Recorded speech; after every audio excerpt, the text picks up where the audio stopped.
Hai, kembali lagi di channel Pendapat Joseph. Hari ini hari Senin tanggal 20 bukan tanggal 20 ya, tanggal 11 Desember tahun 2023. Hari ini Roma melawan Fiorentina. Jujur sedikit kesel.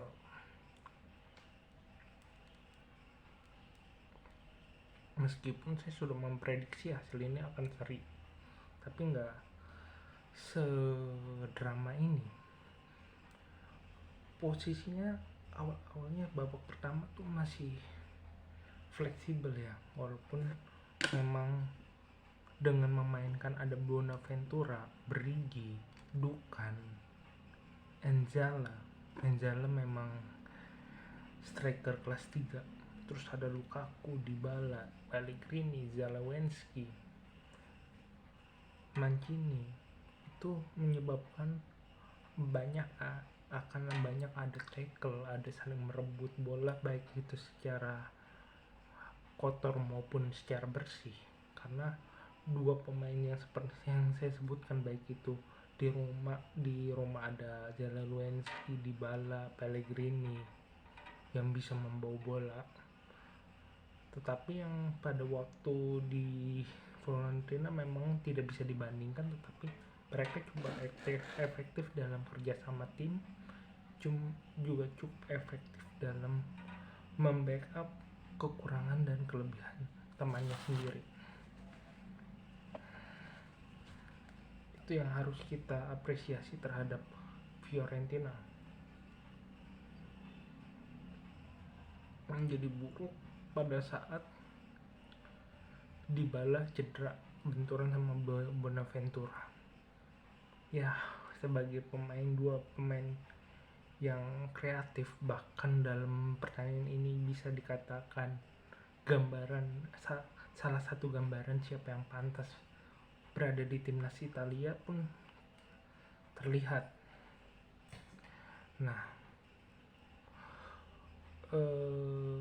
yang jadi permasalahan pada saat Dybala cedera, Roma praktis sedikit merubah sedikit fiturnya ke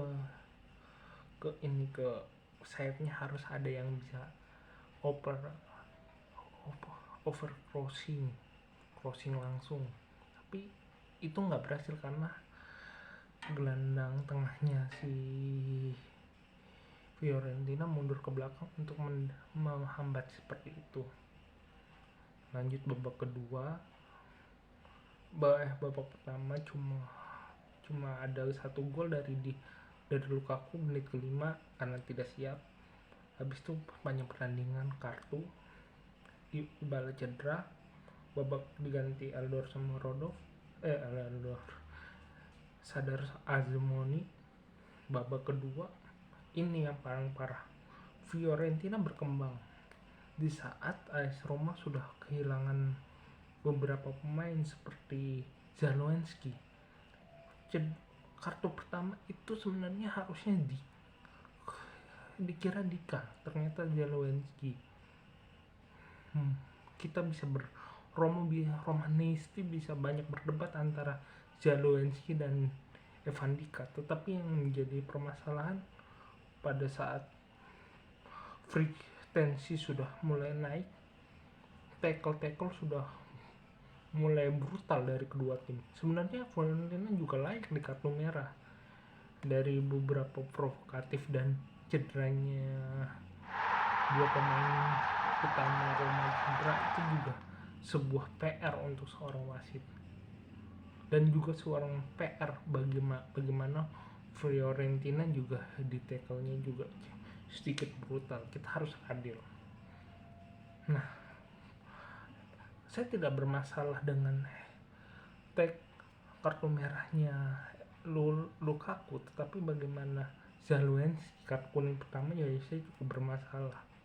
Tiba-tiba dia dapat kartu merah dari kartu kuning yang cukup bisa diamini, dia dapat kartu kuning yang kedua, tetapi kartu kuning pertamanya sebuah fiksi tersendiri yang menyebabkan Roma praktis bertahan, tidak lagi mempunyai naluri menyerang lagi. Hal ini secara praktis menahan kedua tim untuk berbuat di papan atas lebih banyak. Roma kemungkinan turun satu strip, Fiorentina tahan satu strip, atau dua-duanya turun ya. Tetapi ya menurutku ya sedikit janggal lah, dan kita harus menerima hasil ini karena janggalnya sendiri di beberapa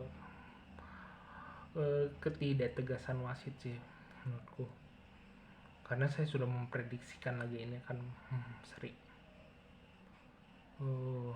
Mungkin Mourinho akan marah besar, bukan kepada Zalewski ataupun Lukaku, benar-benar marah sama beberapa keputusan wasit. Cukup kesal dengan beberapa pemain Fiorentina yang benar-benar sedikit memprovokatif, dan juga terlihat Vincenzo Italiano walaupun statusnya berhasil memang benar-benar lebih provokatif dibandingin Mourinho. Mungkin cukup sekian dari saya, karena juga tidak banyak yang bisa dibahas selain sisi-sisi sedikit kontroversialnya. Sekian dari saya, kurang lebih mohon maaf. Klik channel klik like video ini, subscribe pendapat Joseph. Jika ada kekurangan, kritik dan saran dan ide untuk membuat video, tulis di komentar. Jika mau berinvestasi, silahkan klik link Saweria di deskripsi atau scan barcode di pojok kiri bawah.